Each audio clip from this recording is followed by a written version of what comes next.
ఇది ఒకందుకు మంచిదేగా. రచయిత కోవిలాడ రామ్మోహన్ రావు.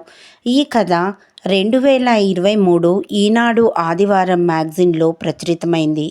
బస్సు ఆపండి, ఇక్కడెవరైనా డాక్టర్లున్నారా అని ఆదుర్దాగా ఆనందం వేసిన కేకతో గాఢ నిద్రలో ఉన్నవారంతా ఉలిక్కిపడి లేచారు.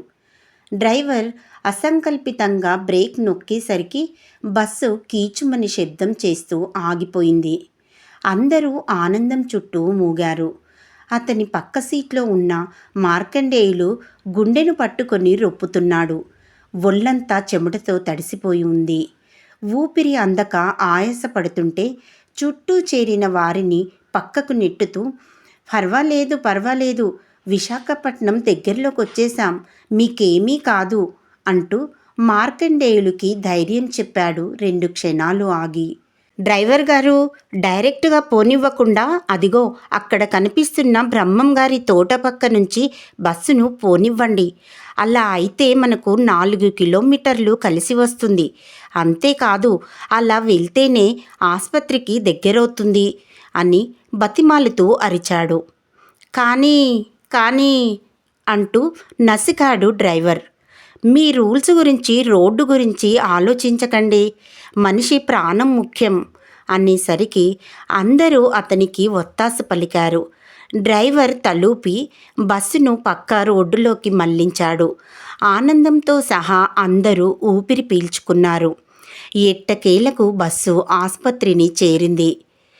ఆనందంకి ఆస్పత్రి యాజమాన్యంతో బాగా పరిచయం ఉండడం వల్ల అతని పూచీకత్తుపై మార్కండేయుల్ని ఐసీయూలో చేర్చడం జరిగింది. సకాలంలో మార్కండేయుల్ని ఆస్పత్రికి చేర్చడం వల్ల గండం గట్టెక్కింది. మర్నాడు సాయంత్రానికి గాని అతనికి స్పృహ రాలేదు. కళ్ళు తెరవగానే ఆనందం చేయి పట్టుకొని కన్నీళ్లు కారుస్తూ, మిమ్మల్ని ఆ దేవుడే పంపాడండి. బస్సు ఎక్కిన దగ్గర నుంచి మీరు స్నేహపూర్వకంగా నాతో మాటలు కలుపుదామని ప్రయత్నిస్తుంటే నేనే పొగరుతో పట్టించుకోలేదు. ఎంత తప్పు చేశానో ఇప్పుడు తెలుస్తోంది. ఈ రోజుల్లో మీలాంటి వారెవరైనా ఉంటారా అన్నాడు.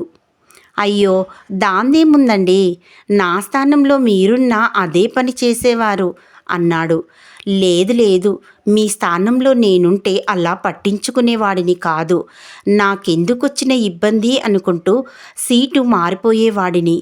ఈ లోకంలో నాలాంటి స్వార్థపరులే ఎక్కువ అన్నాడు. సర్లే, అది వదిలేయండి. మీరిప్పుడు బాగున్నారు కదా, మీ వాళ్లకు ఈ విషయం తెలియజేయాలి అనగానే అతని భార్య మహాలక్ష్మి నెంబర్ ఇచ్చి వాళ్ళు చార్ధామ్ యాత్రకు వెళ్ళారు. అక్కడ సిగ్నల్ ఉంటుందో లేదో అన్నాడు సంశయపడుతూ.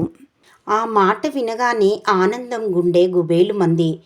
చార్ధామ్ యాత్రికులు వరద బీభత్సంలో ఇరుక్కున్నారని, చాలామంది ప్రాణాలు కోల్పోయారని టీవీలో చూశాడతను. ఆ విషయం మార్కండేయుడికి చెబితే తట్టుకోలేడని దాచి, నిజమే, అక్కడ సిగ్నల్ ఉండదు, అయినా ప్రయత్నిస్తాను అన్నాడు. ఆనందం వెళ్ళిపోయాక అతని గురించే ఆలోచిస్తూ ఉండిపోయాడు మార్కండేయులు. అతనికి బస్సు ప్రయాణం గుర్తొచ్చింది. నమస్తే, నా పేరు ఆనందం, మీ పేరు అన్నాడు బస్సులో అతని పక్కన కూర్చొని పరిచయం చేసుకుంటూ. మార్కండేయులు పరధ్యానంలో ఉన్నట్లు నటించాడు. అయ్యా, నా పేరు ఆనందం అని చెప్పాను, మీ పేరు అని మరోసారి ప్రశ్నించాడు. అతని స్నేహధోరణిలో ఏ మార్పు లేదు. మార్కండేయులి సమాధానం కోసం ఎదురు చూస్తున్నాడు. విషాదం అని సమాధానం ఇచ్చాడు. అందులో కాస్తంత వెటకారం తొంగి చూసింది. అదేమీ గమనించని వాడిలా, ఏమన్నారు, వినోదమన్నారు కదూ, బాగుంది, ఆనందం వినోదం, మన జోడి బాగా కుదిరింది అన్నాడు నవ్వుతూ. మార్కండేయులు విసుగ్గా చూసి, ఏదో జోక్గా అన్నాను, నా పేరు మార్కండేయులు అన్నాడు. ఓ, చిరంజీవి అన్నమాట, బాగుంది అన్నాడు మెచ్చుకోలుగా చూస్తూ. మార్కండేయుడికి చిరాకు పుట్టింది. చిరంజీవి కాదు, పవన్ కళ్యాణ్ కాదు, మార్కండేయులు అంతే అన్నాడు విసురుగా. కొత్త వాళ్లతో అలా మాట్లాడడం సంస్కారం కాదు అని అనిపించలేదతనికి. ఆనందంకి ఏం మాట్లాడాలో తెలియలేదు. కొద్ది క్షణాల తర్వాత నోరు విప్పాడు. మార్కండేయులు శివుని వరం వల్ల చిరంజీవి అవుతాడు అంటూ చెబుతుండగా అడ్డుకున్నాడు మార్కండేయులు. ఆ కథంతా నాకు తెలుసండి. దయచేసి మళ్ళీ మళ్ళీ నా పేరు ఎత్తకండి. ఆ పేరంటేనే నాకు చాలా చిరాకు. పాతకాలం నాటి పేరు పెట్టి నాకు అన్యాయం చేశాడు మా నాన్న అంటూ విసుక్కుంటుంటే, అయ్యో ఎంత మాట అనేశారు, ఎంత మంచి పేరండి అది అని చెబుతుండగా మళ్ళీ అడ్డుపుల్ల వేశాడు. అబ్బబ్బబ్బా, నన్ను విసిగించకండి అనగానే చిన్నబుచ్చుకున్న ఆనందం మరో మాట మాట్లాడలేదు. ఎవరితోనూ మాట్లాడకుండా ముంగిలా కూర్చోవడం ఆనందంకి కష్టంగా ఉంది.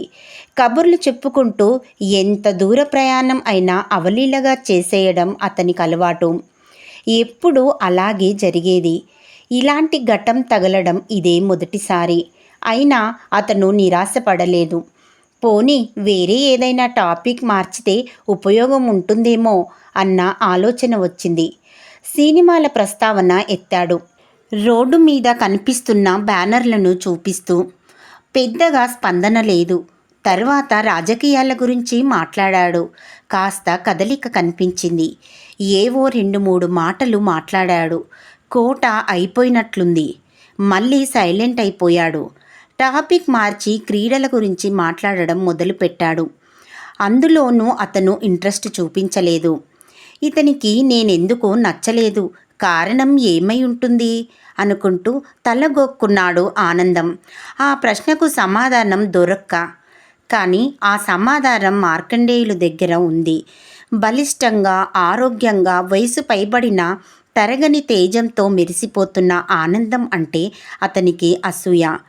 అతనెందుకు అలా ఉన్నాడు, నేనెందుకు ఇలా ఉన్నాను అనుకుంటూ గుండా పిండి అయిపోయాడు. ఇలా గతమంతా గుర్తుకు రాగానే మనసు చేదుగా అయిపోయిందతనికి. ఛీ, ఎంత మూర్ఖంగా ప్రవర్తించాను. ఆయన మంచివాడు కాబట్టి ఇవేవి మనసులో పెట్టుకోకుండా నన్ను ఆదుకున్నాడు అనుకుంటూ పశ్చాత్తాపంతో కుమిలిపోయాడు. ఆనందంకి అంతా అయోమయంగా ఉంది. తోటి ప్రయాణికుడు కదా అని మానవత్వంతో సాయం చేయడానికి ముందుకొచ్చాడు. కానీ తాను చిక్కుల్లో పడే అవకాశం ఉందేమోనని గాబరా మొదలైంది. పాపం అతని కుటుంబీకులు ఏమైపోయారో. కర్మకాలి సొంత మనుషులను పోగొట్టుకుంటే ఈ వయసులో అతన్ని ఎవరు చూస్తారు? ఆస్పత్రి నుంచి డిశ్చార్జ్ చేశాక అతన్ని ఎక్కడుంచాలి? ఆస్పత్రి బిల్లు ఎలా కట్టాలి?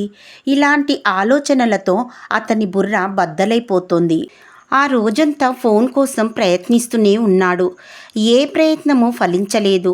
వాళ్ళందరూ ప్రాణాలు పోగొట్టుకున్నారేమోనన్న భయం అతన్ని ఆవహించసాగింది.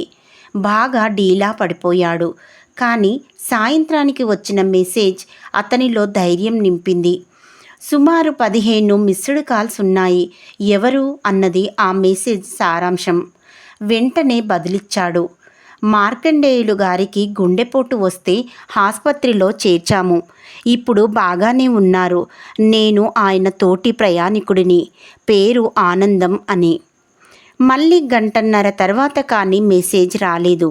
అదృష్టం బాగుండి అందరము ప్రమాదం నుంచి గట్టెక్కాము. కానీ ఎప్పుడు తిరిగి వస్తామో చెప్పలేము. మీరు ఆయన్ని కాస్త కనిపెట్టుకొని ఉండండి. వీలు కుదరగానే ఆస్పత్రి బిల్లు పంపించేస్తాం అని మెసేజ్ వచ్చింది. అప్పటికి కానీ అతను కుదుట పడలేదు. మీరు గాబరా పడతారని అసలు విషయం చెప్పకుండా దాచాను. చార్ధాంలో వరదలు ముంచెత్తాయి. అయితే మీ వాళ్ళంతా క్షేమంగా ఉన్నారని సందేశం వచ్చింది. ఫోన్ మాత్రం కలవడం లేదు. ఈరోజు మిమ్మల్ని డిశ్చార్జ్ చేస్తున్నారు. కొన్ని రోజుల పాటు కదలకుండా విశ్రాంతి తీసుకోవాలని చెప్తున్నారు. ఈ పరిస్థితిలో మీరు ప్రయాణం చేయకూడదు. మీ వాళ్ళు వచ్చేంత వరకు కొన్ని రోజులు మా ఇంట్లో ఉండండి అన్నాడు ఆనందం. తన దుస్థితిని తలుచుకుని కన్నీరు కార్చాడు మార్కండేయులు. కాదని చెప్పడానికి అతనికి మరో దారి లేదు. కన్నీరు కారుస్తూనే తల్లూపాడు. అతని కన్నీరు తుడుస్తూ, బాధపడకండి. కష్టాలు వస్తాయి పోతాయి. మనం ధైర్యంగా ఉండాలి. అని సర్ది చెప్తున్న ఆనందానికి మనసులోనే 1000 దండాలు పెట్టాడు. ఆనందం బలవంతం మీద అతని ఇంటికి వచ్చాడే కానీ అతని శ్రీమతి, పిల్లలు ఆదరిస్తారో లేక ముఖం మార్చుకుంటారో అన్న భయం అతన్ని ఆవరించింది. ఆనందం కొడుకు, కూతురు అమెరికాలోనూ, ఆస్ట్రేలియాలోనూ స్థిరపడ్డారని తెలిసేసరికి కొంత భయం వీడింది. ఆనందం శ్రీమతి వాసిని ఆదరంగా ఆహ్వానించడంతో మిగిలి ఉన్న భయం కూడా పోయింది. అతని కళ్ళు మళ్ళీ చెమర్చాయి. ఆ మర్నాడు మహాలక్ష్మి భర్తతోనూ ఆనందంతోనూ ఫోన్లో మాట్లాడగలిగింది. విశాఖపట్నం చేరుకోవడానికి మరో వారం రోజులు పట్టవచ్చునని చెప్పింది. మార్కండేయులు గురించి దిగులు పడవద్దని భరోసా ఇచ్చాడు ఆనందం. ఆనందం ఇంట్లో గడిపిన వారం రోజుల్లో చాలా విషయాలు నేర్చుకున్నాడు మార్కండేయులు. జీవితాన్ని ఎలా గడపాలి, ముఖ్యంగా వార్ధక్యం వచ్చాక ఏ ఏ పనులు చేయాలి, 60 ఏళ్ళు దాటాక జీవితం ఎలా ఉండాలి, ఇలాంటి విషయాలన్నీ అతనికి అనుభవపూర్వకంగా తెలిసొచ్చాయి. ఇంతకాలం తనెంత అవివేకంగా బతికాడో అర్థమైంది. ఆ వాస్తవాలు గ్రహించగానే అతని కళ్ళల్లో నీళ్లు చిప్పిల్లాయి. ఉద్యోగంలో ఉన్నంతకాలం క్యాంపులు, ఇన్స్పెక్షన్లు అంటూ ఇంటి పట్టున ఉండేవాడు కాదు. భార్యతోనూ పిల్లలతోనూ ఆనందంగా గడపడానికి ప్రాధాన్యత ఇచ్చేవాడు కాదు. కుటుంబంతో గడపడం అనే బాధ్యతను ఎప్పుడూ విస్మరించేవాడు. ఒక నియమం లేదు, నిబద్ధత లేదు. ఎంతసేపు ఉద్యోగంలో ఉన్నత శిఖరాలను అధిరోహించడమెలా అనే ఆలోచనే. తను అనుకున్నది సాధించడానికి, ఉన్నత ఉద్యోగాలను, పెద్దవాళ్లను మచ్చిక చేసుకోవడానికి మందు పార్టీలు ఇచ్చి తాను కూడా పీకల దాకా తాగి ఆరోగ్యం పాడు చేసుకున్నాడు. బాణా పొట్టతో, ఉబకాయంతో 62 ఏళ్లకే 70 ఏళ్ల వాడిలా కనిపిస్తున్నాడు. స్నేహాన్ని స్వార్థానికి ముడిపెట్టడం వల్ల అతడు పదవి విరమణ చేశాక స్నేహితులంటూ ఎవరూ మిగల్లేదు. అందరూ అవసరం కోసం అతని చుట్టూ చేరినవారే. ఆఖరికి భార్య పిల్లల్ని కూడా ఆత్మీయుల కోవలోకి చేరకుండా చేసుకున్నాడు. మానవ సంబంధాలన్నీ ఆర్థిక సంబంధాలే అని ఎవరో అన్న మాట అతని విషయంలో నిజమైంది. ఇన్నాళ్ళు పోషించాడు కాబట్టి అతని పట్ల భార్యా పిల్లలు బాధ్యతగా వ్యవహరిస్తున్నారు. కానీ దాంట్లో ప్రేమ మాత్రం కురవడింది. ఆనందం విషయం అలా కాదు. అతనంటే ప్రాణం పెట్టే మిత్రులున్నారు. ఆనందం వాసినిలా అన్యోన్య దాంపత్యము. ప్రతి వారం ఫోన్ చేస్తూ గంటల తరబడి మాట్లాడే పిల్లల ఆప్యాయత. ఏడాదికి ఒక్కసారైనా నెల రోజుల పాటు అమ్మా నాన్నలతో గడపాలన్న వాళ్ళ ఆరాటము మార్కండేయుల్ని ముగ్ధుడిని చేశాయి. పదవి విరమణ చేశాక జీవితాన్ని ఇలా కూడా గడపొచ్చన్న మాట అన్న విషయం ఆనందం దంపతులను చూశాకే అతనికి అర్థమైంది. తానున్న వారం రోజులు వాళ్ళనే చూస్తూ పూటకొక కొత్త విషయం తెలుసుకుంటూ వచ్చాడు. ఆనందం వాసినిల ఆరోగ్య రహస్యం తెలిసిపోయింది అతనికి. ఉదయం లేచిన దగ్గర నుంచి వాళ్ళిద్దరూ ఏదో పనిలో నిమగ్నమై ఉంటారు. అది తోట పని కావచ్చు, వంట పని కావచ్చు, ఇంటి పని కావచ్చు. ఈ పని వీళ్ళే చేయాలనే నియమేమీ లేదు వాళ్ళిద్దరికీ. ఆనందం ఆలస్యంగా లేస్తే వాసిని బయటకు వెళ్ళి పాలు, కూరగాయలు తెస్తుంది. ఆమెకు నలతగా ఉంటే ఆనందమే వంట పని చూస్తాడు. ఆవిడ ఇడ్లీ, దోశ లాంటి పలహారానికి సిద్ధం చేస్తుంటే ఇతను పచ్చడి చేసే పనిలో ఉంటాడు. ఆమె కూరలు చేయడానికి ఉల్లిపాయలు, పచ్చిమిర్చి తరిగి సిద్ధం చేస్తాడు. చింతపండు పులుసు లాంటివి కానీ, కొబ్బరి కోరు కానీ సిద్ధం చేసే బాధ్యత. పళ్ళు చక్కగా ముక్కలు చేసి ఫ్రిడ్జ్లో పెట్టడం, పళ్ళ రసాలు తయారు చేయడం లాంటివన్నీ తన నెత్తిమీదే వేసుకుంటాడు. ఇద్దరు ఉద్యోగాలేవీ లేకుండా ఖాళీగానే ఉన్నారు కదా, ఎందుకింత హైరానా, తీరిగ్గా చేసుకోవచ్చు కదా అనుకునేవాడు మార్కండేయులు. దానికి సమాధానం అతనికి తర్వాత తెలిసింది. నేను మొగాడిని అన్న అహమే అలంకారంగా వంట పట్టించుకున్న మార్కండేయులు ఏనాడు భార్యకు కాసింత సాయం చేయలేదు. పిల్లలకు చదువు చెప్పగలిగే పరిజ్ఞానం ఉన్నా ఈ జంజాటం నాకెందుకని వాళ్లను ట్యూషన్కి పంపించేశాడు. ఎంసెట్, ఐఐటి లాంటి పరీక్షలకు పిల్లలను దిగపెట్టి వాళ్ళలో ధైర్యం, ఆత్మవిశ్వాసం నింపే పనులు చేసేవాడు కాదు. పదవి విరమణ తర్వాత సోఫాకి, టీవీకి అతుక్కుపోయేవాడు. మంచినీళ్ళైనా, కాఫీ టీలైనా అక్కడికే రావాలి. కొన్నిసార్లు పలహారం, భోజనం కూడాను.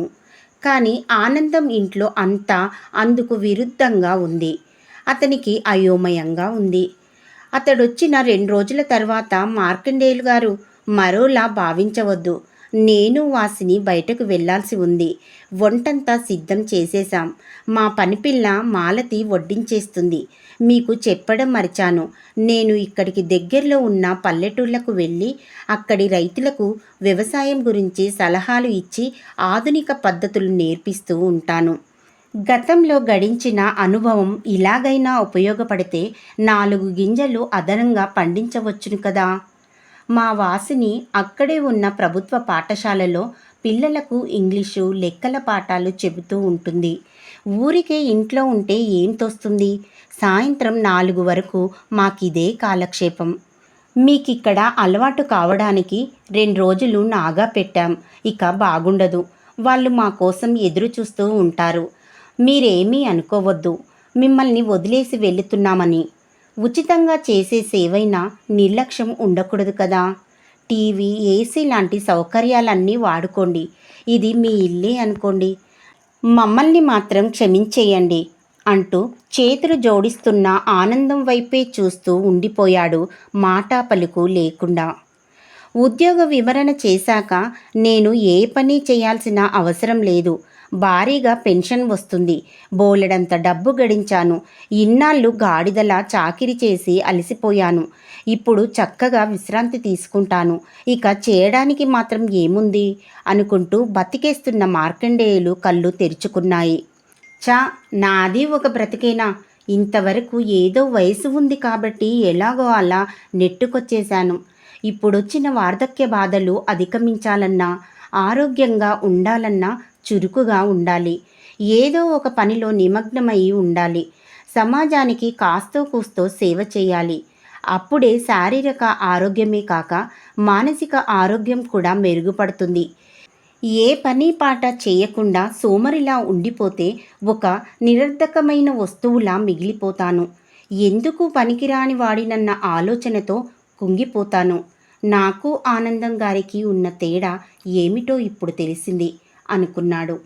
భూమి మీద ఇంతమంది ఉండగా తనకే ఎందుకొచ్చింది గుండెపోటు అని తెగ బాధపడిపోయే మార్కండేయుడికి తనకొచ్చిన గుండెపోటు ఇప్పుడొక వరంలా తోచింది. ఏ ఉద్దేశంతో అన్నారో ఆనందం గారు మార్కండేయులు అంటే చిరంజీవి అని. ఆయన చలువ వల్లే బతికి బట్టకట్టానేమో. ఏదైతేనేం ఆ గుండెపోటే నాలో మార్పు తెచ్చింది కదా. ఇది ఒకందుకు మంచిదేగా అనుకుంటున్న అతని పెదవులపైన దరహాసం మెరిసింది. ప్రశాంతంగా కళ్ళు మూసుకొని ఇకపైన తనెలా జీవించాలా అన్న విషయం గురించే ఆలోచిస్తూ ఉండిపోయాడు. ఇంతటితో ఈ కథ సమాప్తం.